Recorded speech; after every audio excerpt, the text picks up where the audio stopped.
Hello people of the 𝙎𝙪𝙗𝙾𝙧𝙚 International, welcome back to a brand new video with me, the coolest guy around. Now you might be asking, what is going on here? And that is a good question, because what the hell is going on here?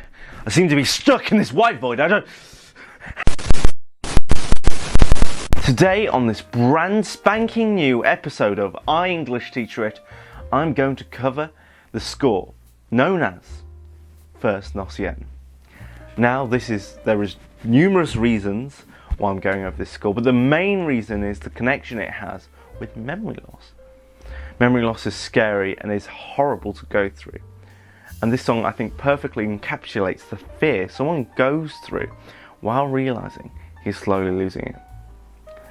This song shows emotion at its best and the effects over time it has on someone's mind. In the analysis, we are going to look at the sheet music, as that's where I drive and get the main three details that portray, in my mind, dementia. 𝙎𝙪𝙗𝙗𝙧𝙗𝙗, the comedian. 𝙎𝙪𝙗𝙗𝙧 is strange in this piece. Now, I don't know a lot about him. I've only played 2 of his pieces, but in this piece I thought it was really good. I think he showed off his madness though, in full force.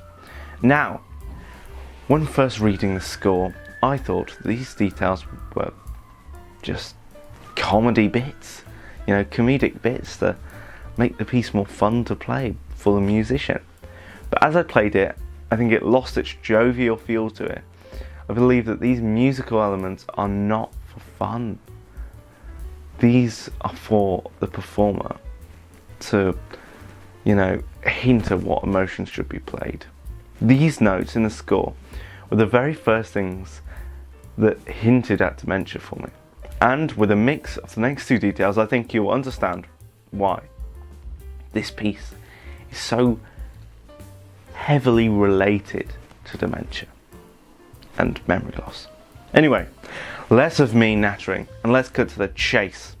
On the 4th line, we get the words 𝙒𝙪𝙗𝙗𝙧𝙗𝙗. Now, by the way, I'm sorry for my translation, my speaking skills. I'm awful at speaking Italian. But anyway, if we translate that, the English looks like shining. Now, what does this mean? Well, it's referring to the early years of dementia. It's referring to the years where memories are still mostly intact, and rarely is there any difficulty or rage surrounding remembering these certain aspects. This is also shown audibly in the piece though. We get to then see on the 6th line, question is, which, if we once again use our nifty translation skills, which is known as not my brain, Google Translate, it gets turned into questioning. Very interesting. But it really is what it says on the tin for this section. It's the score, the character. It's the score's character thinking of something. He's asking himself something quite important, but he's struggling to remember. Now, I personally believe that this is someone related to him that he's struggling to remember. I believe that it's a family member of his. I think the details are hard. I think he's struggling to remember his family, which is, I don't know, but I found that personally quite, depressing and sad. Now, they know they're going to find it hard remembering these things, and therefore they're trying to be patient on themselves, but it's hard. They know they are going to find it hard to remember, and therefore they are going to be patient on themselves. It's hard, but they're going to keep trying.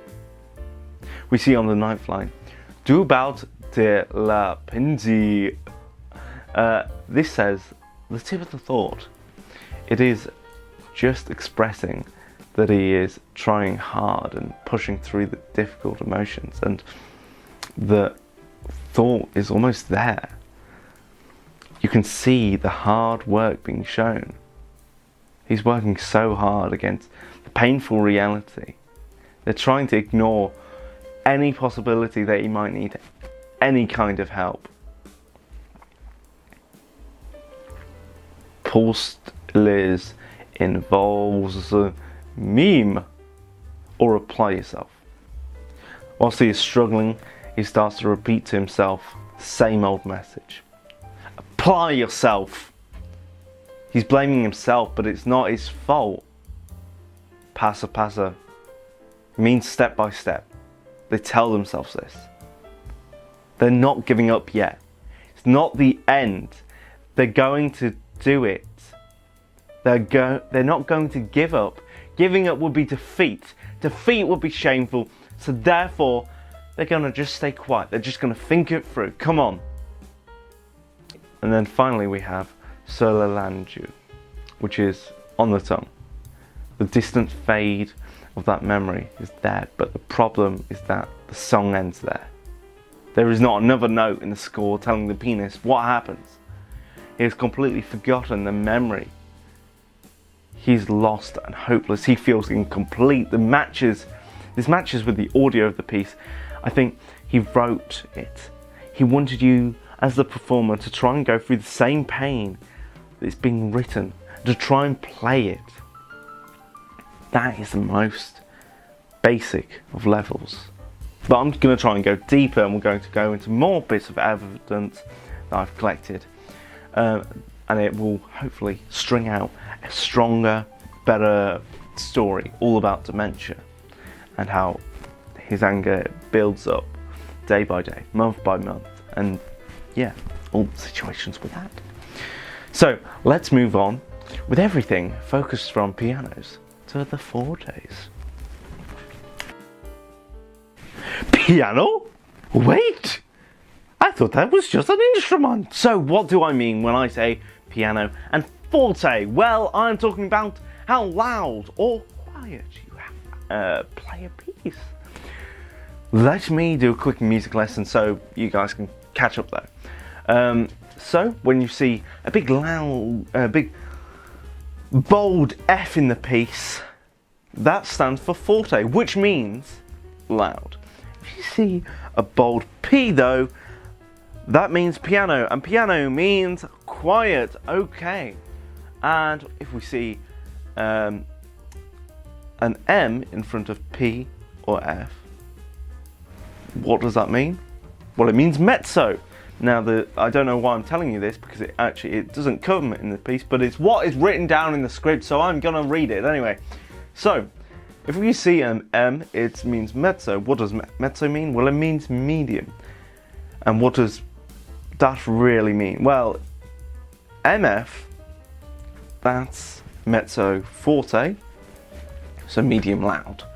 And then mezzo piano, or MP, that's medium piano.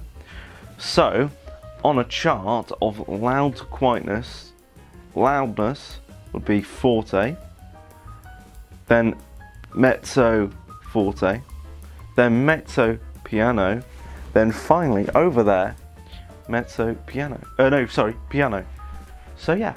But anyway, now we've done that can of worms, dealt with it, let's go into actually how this translates into the piece. At the beginning of the piece, we see our first P. Now this is tied to his emotion. How's this actually tied though? I know it doesn't make a lot of sense, but when we see it's the P, it's tied to calmness, or even silent sadness. I think that's the emotion that's trying to be expressed in the early parts of the piece.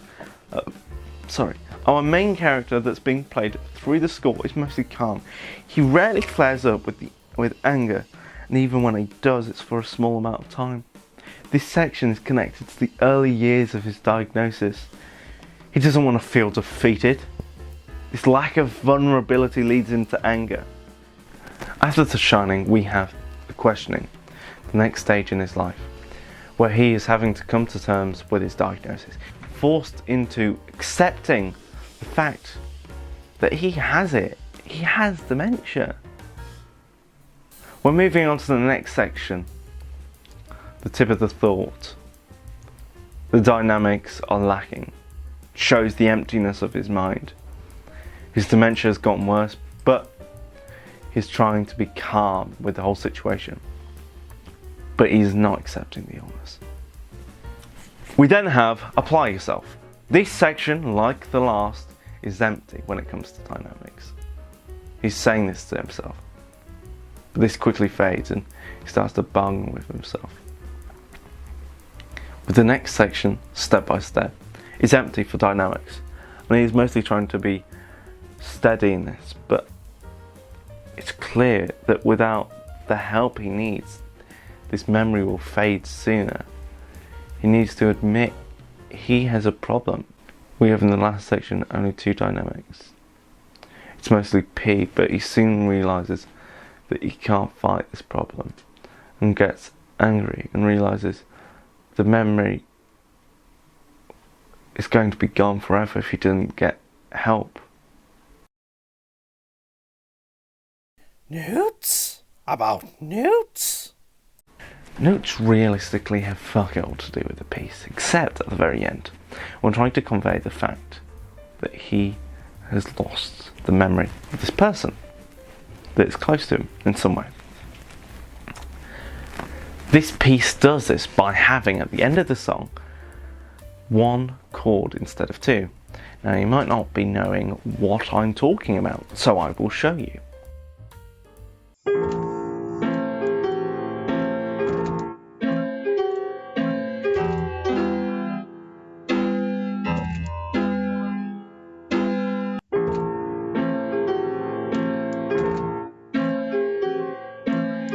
So in the piece, there's repetition everywhere.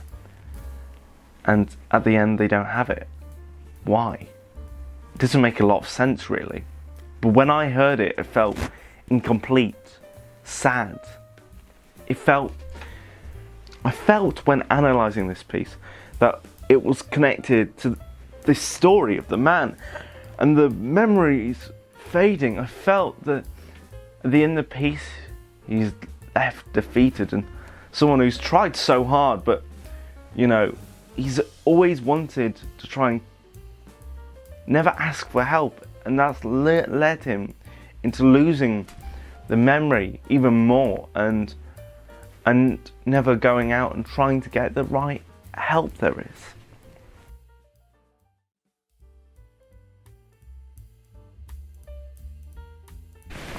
The end! So I hope you enjoyed that bundle of fun known as a video. What can I say? It's so comedic, especially where I talk about dementia and people getting forgotten about, even though he doesn't want to forget about things. How funny is that?